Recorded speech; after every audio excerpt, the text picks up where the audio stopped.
Dalam aksi damainya di gedung DPRD Palembang, seniman dan budayawan Palembang membawa spanduk yang kata-katanya jika Palembang darurat cagar budaya.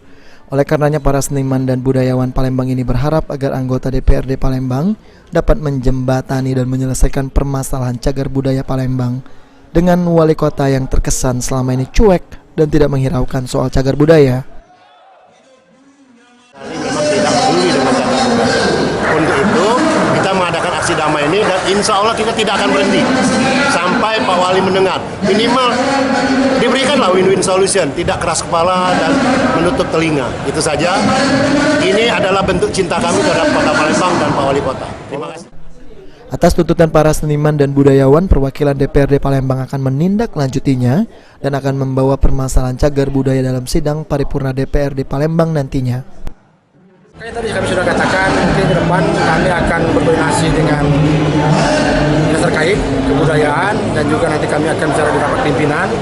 Apa yang menjadi aspirasi pada saat ini akan kami suarakan ketika nanti di paripurna. Seperti diketahui saat ini sejumlah cagar budaya di Palembang dalam kondisi terbengkalai dan tidak terurus. Bahkan wali kota Palembang sendiri terkesan cuek dengan kondisi cagar budaya di Palembang. Firman Hidayat, PAL TV.